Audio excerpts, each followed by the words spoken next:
This is Thursday Thoughts for October the 2nd, 2025, here on Following Him, the Disciple Life. Abuses of discipleship and doing it right. One of the things that may get in the way of a congregation truly adopting discipleship as its work, and this is really the primary work of the church, is to make disciples and grow disciples. That's what a church does. The church is the discipleship program. One of the things that may get in the way of that is because in the past people have abused this, and you've had situations, somebody mentoring somebody, and it turned into a dysfunctional, toxic situation where somebody is exercising power over somebody that they shouldn't have, and hierarchies being put in place that aren't found in Scripture. Total violation of places like Matthew 23:8, where Jesus is saying, hey, don't be called rabbi. One's your teacher, you're all brethren. Just get rid of these hierarchies and things that had developed in these situations where you had some in the Jewish community that were setting themselves up as holier than others and all this sort of thing.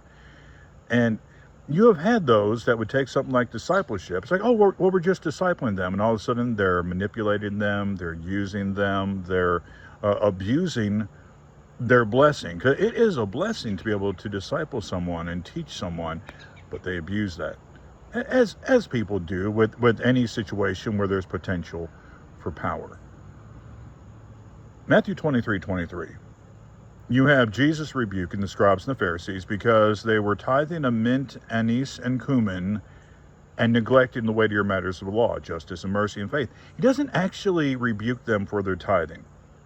Jesus is not saying, oh, you guys need to chill out, you're just being too obedient. No. They're not being obedient. They're doing this wrong. They're approaching their religion with these surface things, but neglecting the principles that undergird these things, these foundational, weightier things that are more important. The other things are important, but these things, the justice, the mercy, and the faith, are more important. They are weightier. They are foundational. You need these things in place, or these other things, you might as well not be doing them, because you're invalidating your holiness through your unholiness. Then Jesus goes on to say, these you should have done without leaving the others undone. So this reiterates, it's not about that they were tithing, it's about that they were doing this thing wrong. And that's the point. We can have something that itself is good that we should do, but we do it wrong, we abuse it, we misuse it. So we need to make sure we're doing it right. The congregation, when it's discipling people, it needs to be more than one person discipling everybody. It needs to be more than just the preacher. That's a situation he can end up with too much power. It needs to be a situation where you have more than one way to disciple someone. This day and time with the internet, there are tools that the congregation has at its disposal for discipleship it didn't used to have. And I'm not saying just put everything online. I'm not saying that at all. But that provides options.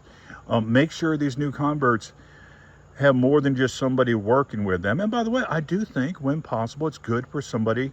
Once you have the initial Bible studies and the person's become a Christian, there needs to be continued studies. In my ministry, that is something I've done when I've had opportunities, is after they become a Christian, after they put on Christ in baptism, they wash away their sins, but we don't stop there.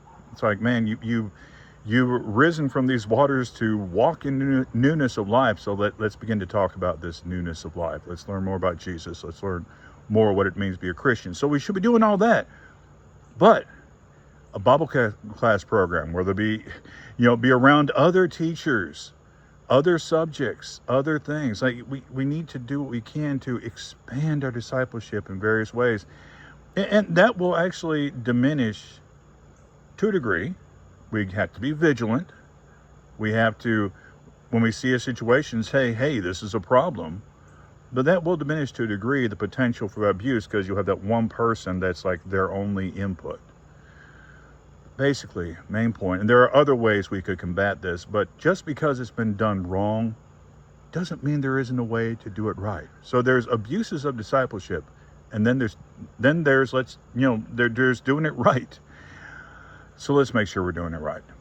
And of course, that's going to be sticking with Christ's way on things, not putting people in positions they shouldn't have, not setting up hierarchies that shouldn't be there, but understanding we're all brethren. Now, some are going to know more than others. More mature Christians are going to have more knowledge than new Christians, and yes, they should be working with them. But if they're truly more mature, they're not going to be abusing that power. So let's make sure we're doing it Christ's way. Avoid those abuses. Do it Christ's way, which is always the right way. You have a great day, and shalom.